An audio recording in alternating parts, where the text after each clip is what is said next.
Today we study ESA24H, a straight line in a three-dimensional Euclidean space. In the previous class, we studied the same issue on the xy plane. We have shown that the straight line connecting two points A and B in the two-dimensional Euclidean space is the shortest path connecting two points. The theory developed by Euler and Lagrange is called the calculus of variation. So many fields of mathematics were not developed by pure mathematical idea, but to solve physics problem in a practical way. We study the same issue that the straight line connecting two points A and B in the three-dimensional Euclidean space is the shortest path connecting the 2 points. Okay, so we follow the same convention to specify the three-dimensional Cartesian coordinates in terms of txy. T is not time, but the x component, and x is the x2, that is the y component, and y is actually the z component of the Cartesian coordinates in the three-dimensional space. We remember the distance between 2 points x1, x2, x3 in Cartesian coordinates and y1, y2, y3. The distance is the square root of y1 minus x1 squared, y2 minus x2 squared, y3 minus x3 squared, something like that. That is the square root of the vector x squared. Here, this is the x1, x2, x3 plus dx1, dx2, dx3. So this differential dx1, dx2, dx3 is the infinitesimal coordinate change from this point to that point. So we have assumed that the distance between the 2 points are very, very tiny. So we sum all of the line segments to find the length of a curve.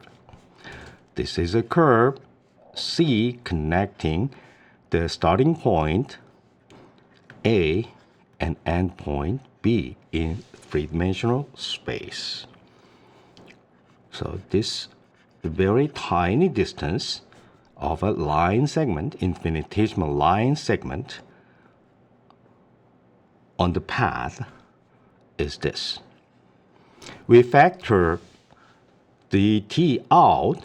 We know that everything, dt, dx, dy, all of them are positive definite.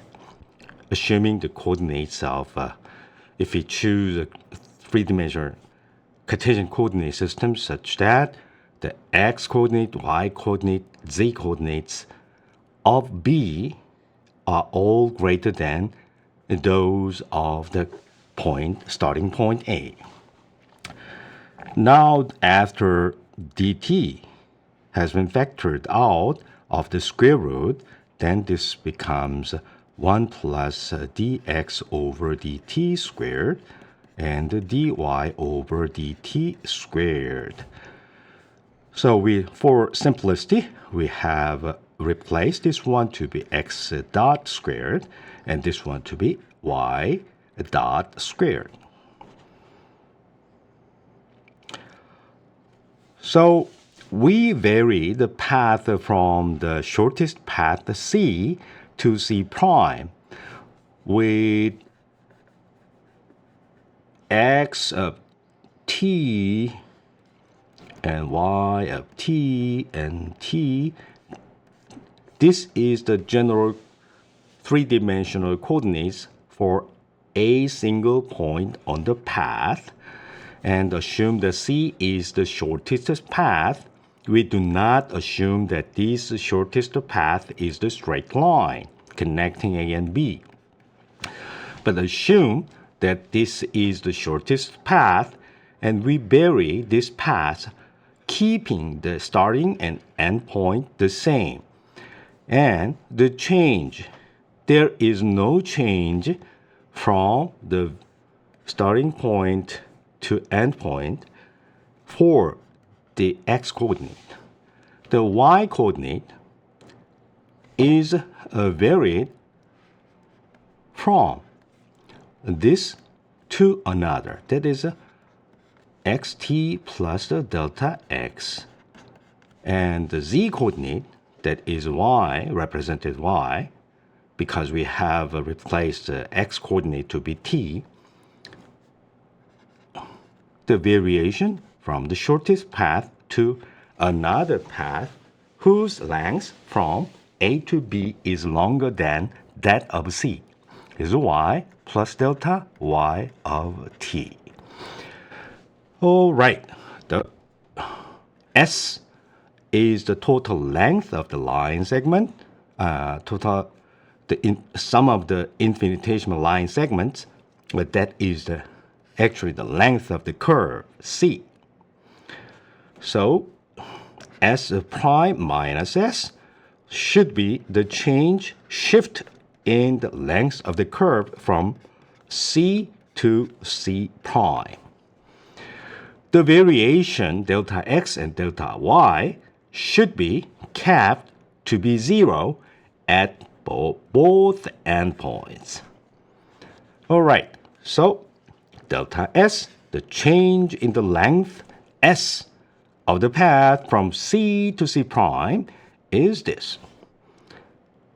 All right, we remember, assuming the change delta x and delta y are small enough, then we can make use of the generalized binomial theorem of Newton to expand this integrand as a power series of delta x and delta y. The leading contribution to the change is this. You remember the expansion 1 plus alpha to the n equals 1 plus n alpha plus n minus 1 divided by 2 alpha squared and so on. And Newton has shown us this is true not only for a positive integer but also for fractional number, and it can also be extended to any real number. All right. We substitute 1/2 for this power n to find the expansion, and leading contribution coming from this the alpha independent constant term disappears because of this cancellation. The first order contribution is n alpha style, and second order contribution comes here. And we remember the expansion is true, and the final result for the integrand of order delta x squared or delta y squared. Here, delta x squared, delta y squared, and delta x delta y, the product is assumed to be the same order. And the O delta cube is the contribution of order delta x cube and delta x squared delta y and delta x delta y squared and delta y cube or higher. All right, we have simplified the result in this form. You can make use of any symbolic algebraic computational tool to check whether this expansion is true or not. And I have explicitly substituted the integrand, the difference of the integrand, and expanded it in powers of dx and dy. Okay, if you're interested, then you can check and copy and paste this mathematical input to your own computer. All right. Now we make use of Leibniz rule to find the simplified form of this integral. That is the first order correction to the length of the curve deviated from the shortest path that is unknown, but the name is identified to be C. Now it is called, what's that? That is, we can make use of A, B, delta equals delta A times B plus A delta B, and delta A times B equals delta AB subtracted by A delta B. And we integrate over T. We remember the integration for the product, this term disappears because of the constraint that our variation at endpoints A and B, they must disappear. Because of that, we find the final result depending on this contribution only, and this contribution disappears. That is also called the integration by parts. I have explained in detail for these computation. So we have x dot, delta x dot, y dot, delta y dot, and we have factored out derivative outside. In that case, derivative of x dot delta equals the double derivative of x and the delta x plus x dot delta this. We remember this is the one that we had before. Therefore, this one should be expressed as minus, and this one becomes equal. All right. And then this is the total derivative of this. And if we carry out integration from xa to xb, the point A to point B over the parameter t, the total derivative x dot delta x dot, this one becomes a x dot at tb, and this is not dot. The delta x tb subtracted by x dot ta delta x ta. Whatever value for x dot at both endpoints may have, we find the variation at both ends must be 0. Therefore, it is exactly 0. So that contribution, this contribution, disappear completely. That is this. All right.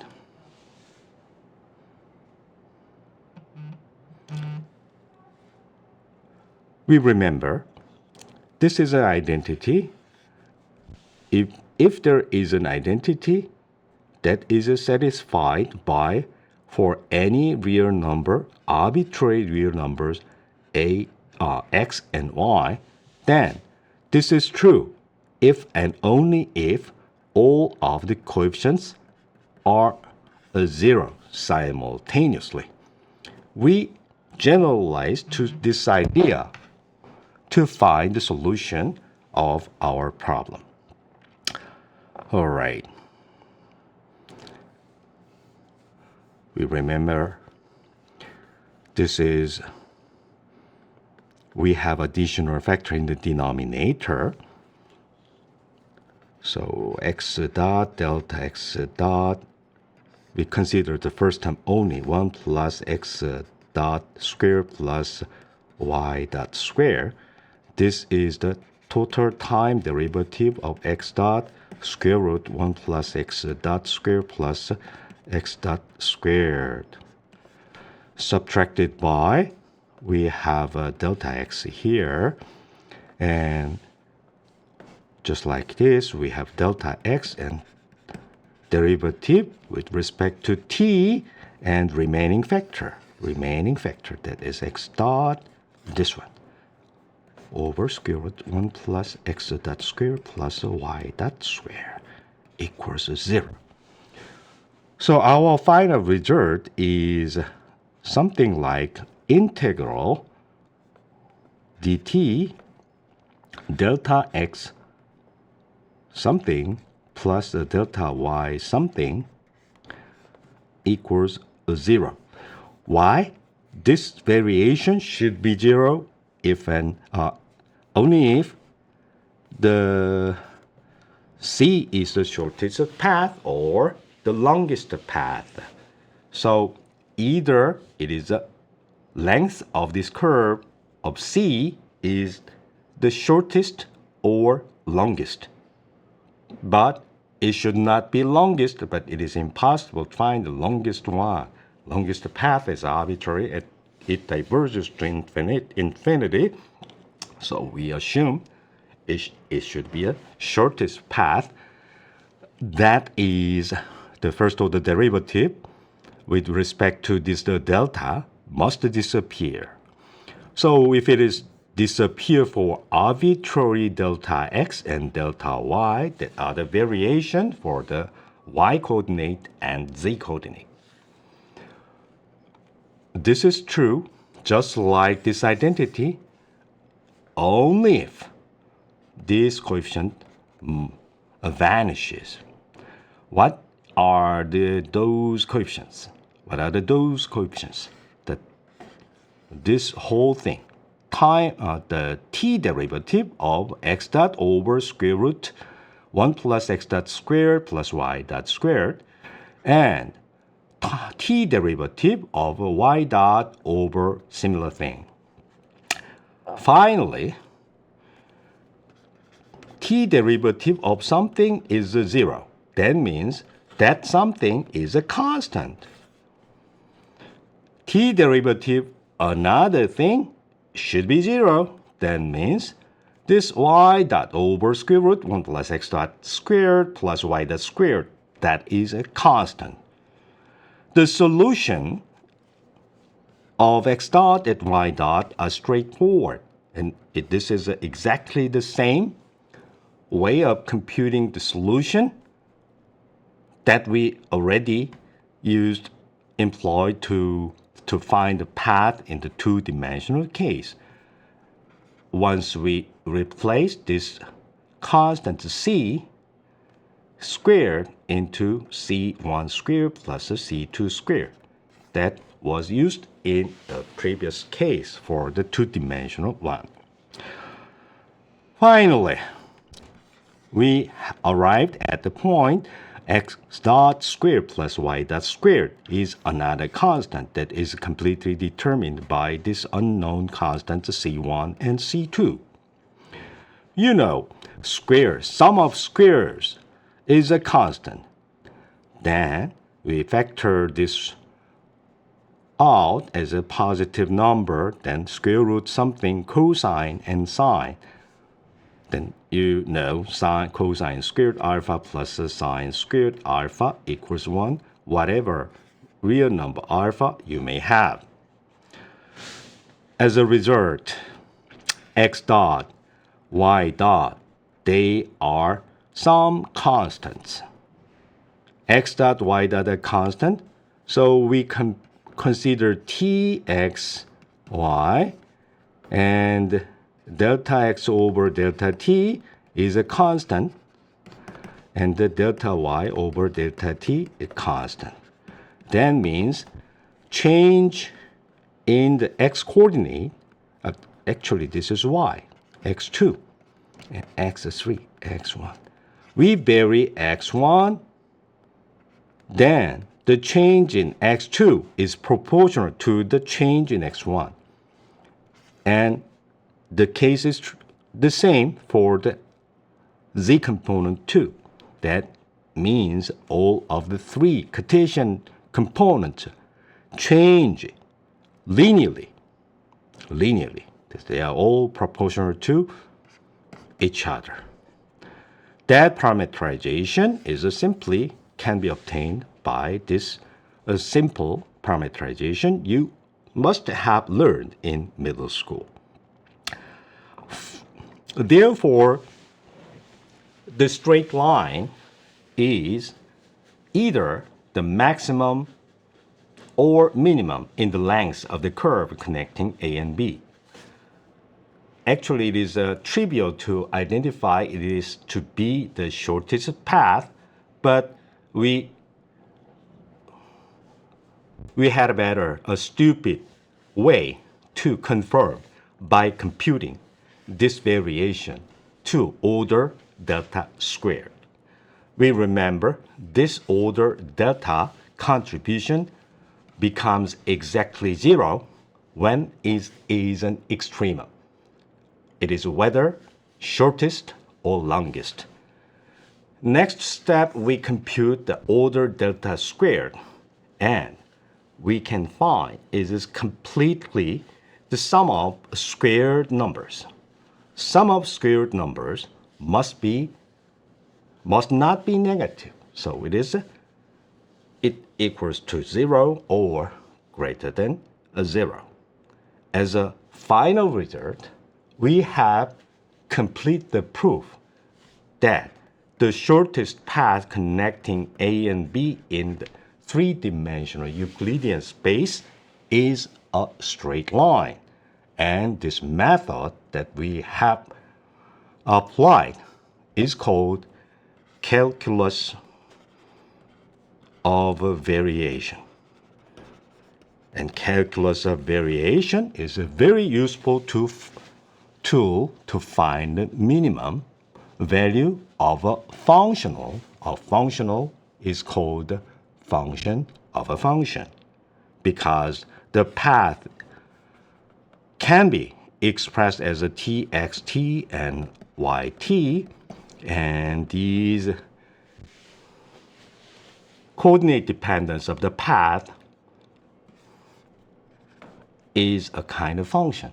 So length of this path, c, is written as s.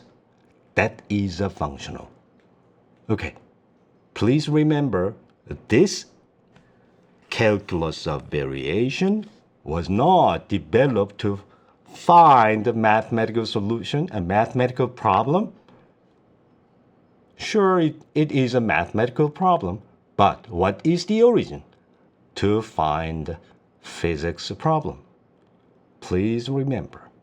That's it for today. Thank you.